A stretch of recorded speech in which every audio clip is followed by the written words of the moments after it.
Hello guys and welcome back to best കാപ്പിക്സ്. JSW ഗ്രൂപ്പും അതുപോലെ തന്നെ നമ്മുടെ MG മോട്ടോഴ്സിൻ്റെയും ഒരുമിച്ചോടുകൂടി ഇഷ്ടംപോലെ വണ്ടികൾ അവർ ഇന്ത്യയിൽ ഇറക്കാൻ വേണ്ടി പ്ലാൻ ചെയ്തിട്ടുണ്ടായിരുന്നു. അതിൻ്റെ അകത്ത് MG ഈ ഒരു പ്ലാനിങ്ങിന്, അതായത് ഇവരുടെ കൊളാബറേഷന് ശേഷം തന്നെ പറഞ്ഞൊരു കാര്യമാണ്, ഞങ്ങൾ ഇനി ഇന്ത്യയിലേക്ക് പുതിയൊരു MPV ആണ് കൊണ്ടുവരുന്നത് എന്നുള്ളത്. പക്ഷേ എന്നാൽ അവർ MPV എന്ന് പറഞ്ഞെങ്കിലും അവർ ശരിക്കുള്ള ഒരു MPV അല്ല കൊണ്ടുവരാൻ ഉദ്ദേശിക്കുന്നത്. നിങ്ങളിപ്പോൾ കാണുന്ന ഈ ഒരു വാഹനമാണ് ഇനി നമുക്ക് ഇന്ത്യയിലേക്ക് വരാൻ പോകുന്നത്. ഇത് വൂളിംഗ് ക്ലൗഡ് EV എന്ന് പറഞ്ഞ് നമ്മുടെ ഇന്തോനേഷ്യയിലൊക്കെ അറിയപ്പെടുന്നൊരു വാഹനമാണ്. ചൈനയിലെ ബൗജിൻ യൂണ്ടുവോ എന്നോ അങ്ങനെ എന്തോ ഒരു പേരിലാണ് ഈ വാഹനം അറിയപ്പെടുന്നത്. എന്ന് വെച്ചാൽ ബേസിക്കലി ഇതൊരു ചൈനീസ് വാഹനമാണ്. അത് അവർ ഇന്ത്യയിൽ പുതിയൊരു പേരിൽ കൊണ്ടുവരും. നമ്മളിപ്പോൾ MG കൊമറ്റ് കണ്ടല്ലോ, അത് ശരിക്കും വൂളിംഗ് എയർ EV എന്ന് പറഞ്ഞൊരു വാഹനമായിരുന്നു ഇന്തോനേഷ്യയിലൊക്കെ. അതാണ് അവർ ഇന്ത്യയിൽ കൊമറ്റായിട്ട് കൊണ്ടുവന്നത്. ഇപ്പോൾ അതേപോലത്തെ ഒരു വണ്ടി തന്നെയാണ് നമുക്കിവിടെ കൊണ്ടുവരാൻ പോകുന്നത്. ഇനി ഇത് MPV ആയിട്ടാണ് അവർ സ്റ്റാർട്ടിങ്ങിൽ പറഞ്ഞത് എങ്കിൽ പോലും നമ്മൾ ഇന്ത്യയിൽ MPV എന്ന് പറഞ്ഞ് അസോസിയേറ്റ് ചെയ്യുന്ന 7 സീറ്റർ വണ്ടികളെ ആയിരിക്കും. പക്ഷേ എന്നാൽ ഈ വാഹനത്തിൻ്റെ കേസിൽ അങ്ങനെയല്ല. ഇതൊരു 7 സീറ്റർ വണ്ടിയല്ല, ജസ്റ്റ് ഒരു 5 സീറ്റർ വാഹനമാണ്. കണ്ടാൽ ഏകദേശം ഒരു ഹാച്ച് ബാക്ക് പോലെ ഇരിക്കും. ശരിക്കും ഇത്തിരി നീളം കൂടിയ ഹാച്ച് ബാക്ക് പോലെയാണ് ഈ വാഹനത്തിൻ്റെ ഡിസൈനും അവർ കൊടുത്തിരിക്കുന്നത്. ഒറ്റ നോട്ടത്തിൽ കാണുമ്പോൾ നമുക്ക് അങ്ങനെയാണ് തോന്നുന്നത്, ഒരു എന്താ പറയുന്നത്, ഫുൾ സൈസ് MPV പോലെയോ, ഫുൾ സൈസ് വേണ്ട, ഏകദേശം ഒരു എർട്ടിഗയുടെ സൈസുള്ള MPV പോലെയോ അങ്ങനെയൊന്നും തോന്നുന്നില്ല. പിന്നെ ഇതൊരു 5 സീറ്റർ വാഹനമാണ്, ഇതൊരു 7 സീറ്റർ വാഹനമല്ല.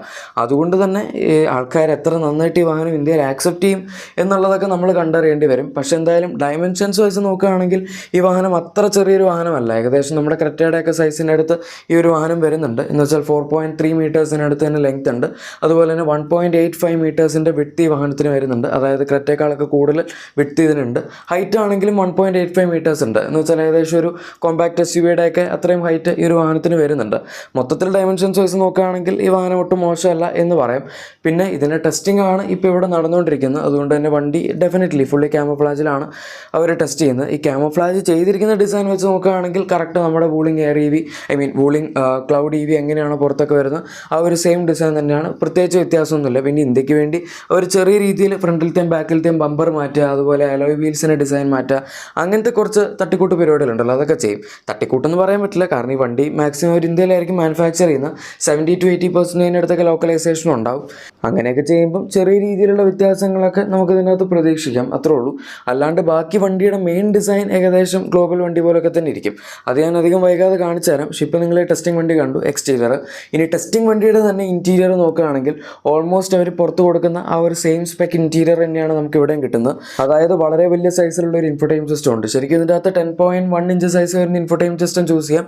അതും അല്ലെങ്കിൽ 15.6 ഇഞ്ചോളം സൈസ് വരുന്ന ഇൻഫോടൈൻമെന്റ് സിസ്റ്റം ആണുള്ളത് ഓപ്ഷനായിട്ട്. അതാണ് ഇപ്പോൾ നിങ്ങൾ ഇതിൻ്റെ അകത്ത് കണ്ടുകൊണ്ടിരിക്കുന്നത്. അതാണ് നല്ല വലിപ്പമുള്ള ഇൻഫോടൈൻമെന്റ് ആണ്.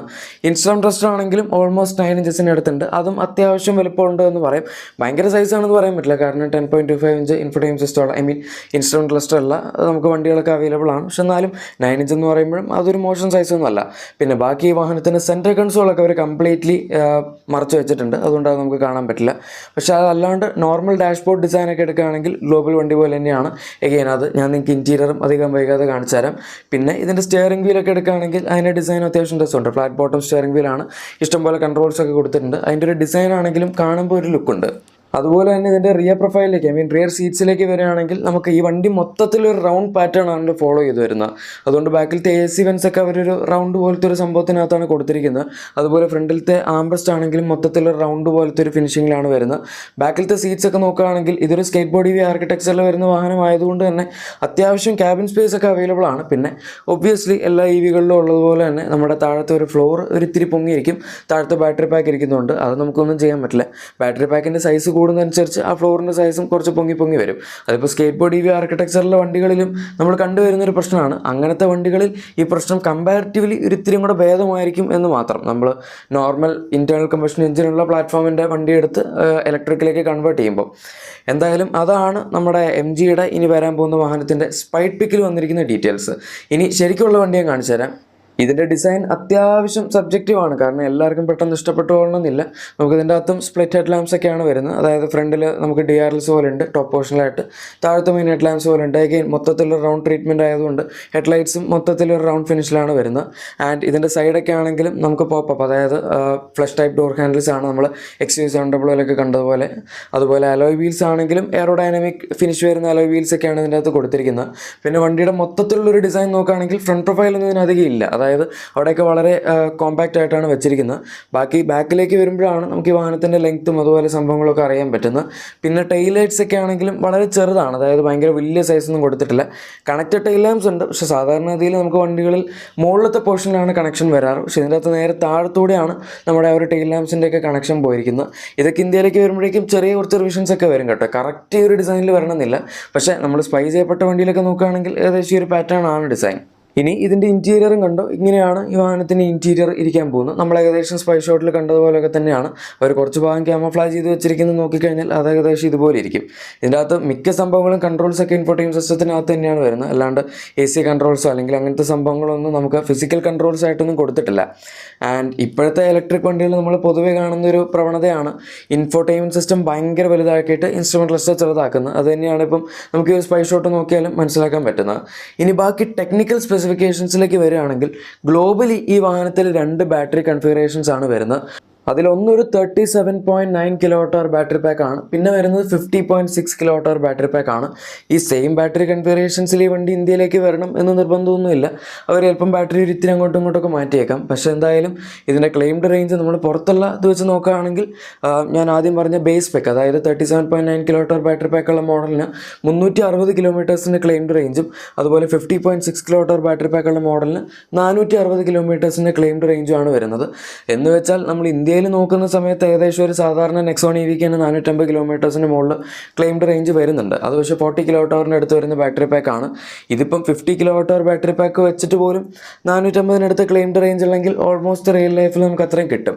450 കിലോമീറ്റേഴ്സ് റിയൽ ലൈഫിൽ കിട്ടിയില്ലെങ്കിലും 350 to 400 അടുത്തൊക്കെ കിട്ടും എന്നുള്ളത് നമുക്ക് പ്രതീക്ഷിക്കാം. കാരണം അത്രയൊക്കെ ഇവരുടെ ഏകദേശം ആക്യുറേറ്റ് ആയിരിക്കും ക്ലെയിമിങ്. നമ്മുടെ ഇന്ത്യയിലുള്ള ARAI ക്ലെയിമിങ്ങിലേക്ക് വരുമ്പോഴാണ് ഭയങ്കര വലിയ നമ്പേഴ്സിലേക്കൊക്കെ പോകുന്നത്. അതിപ്പോൾ ഈ വണ്ടിയുടെ ക്ലെയിം ചെയ്താലും മിക്കവാറും 500 അടുത്തേക്കൊക്കെ ചിലപ്പോൾ എത്തുമായിരിക്കും. ഇനിയിപ്പം ഈ വണ്ടിയുടെ ഒരു ബാറ്ററി കൺഫിഗറേഷൻ അവർക്ക് വേണമെങ്കിൽ സെയിം ZSEVയിൽ ഉപയോഗിക്കാം. കാരണം അതിൻ്റെ അകത്ത് ഒരു 50.3 kWh ബാറ്ററി പാക്ക് ഉപയോഗിക്കുന്നുണ്ട്. അപ്പോൾ ഓൾറെഡി ആ വാഹനത്തിന് അത് കൊടുക്കുന്നുണ്ട്.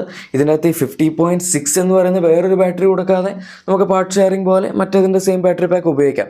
എന്തായാലും ഈ വണ്ടിയുടെ പ്ലേസ്മെൻറ്റ് ZSEVയിൽ ഒരു ഇത്തിരി കൂടെ താഴെയാണ് ഞാൻ എക്സ്പെക്ട് ചെയ്യുന്നത്. പ്രത്യേകിച്ച് അവരിപ്പം ഈ ഒരു പുതിയ ബാറ്ററി ഇതിൻ്റെ അകത്ത് പുറത്തുണ്ടല്ലോ, അതായത് കുറച്ചും കൂടെ ചെറിയ സൈസിലുള്ള ബാറ്ററി പാക്ക്, അത് വെച്ചാണെങ്കിലും എൻട്രി ലെവൽ പ്രൈസ് ഒരു 15 lakhs സ്റ്റാർട്ട് ചെയ്യാൻ പറ്റുമെങ്കിൽ നല്ലൊരു പ്രൈസ് പോയിന്റ് ആയിരിക്കും എന്ന് നമുക്ക് പറയാം. കാരണം ആ ഒരു പ്രൈസ് പോയിന്റിലാണ് ഏകദേശം നമ്മുടെ നെക്സോൺ EV ഒക്കെ ഇപ്പോൾ തുടങ്ങുന്നത്. അതുമായിട്ട് നല്ലൊരു കോമ്പറ്റീഷൻ ഈ വാഹനത്തിന് നമുക്ക് എക്സ്പെക്ട് ചെയ്യാൻ പറ്റും. പിന്നെ പ്രത്യേകിച്ച് MG ഇപ്പോൾ ഒരുപാട് വണ്ടികളൊക്കെ അനൗൺസ് ചെയ്തൊക്കെ നിൽക്കുകയാണല്ലോ.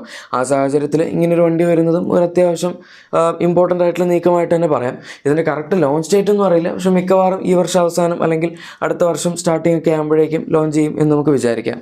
ഗൈസ്, അപ്പോൾ ഇതാണ് പുതിയ MG Cloud EVയുടെ ഒരു വീഡിയോ. ഇഷ്ടപ്പെട്ടെങ്കിൽ ലൈക്കും സബ്സ്ക്രൈബും ഷെയറും ഒക്കെ ചെയ്തേക്കാം. നമുക്ക് മറ്റൊരു വീഡിയോയിൽ കാണാം. Thank you for watching my video and good bye.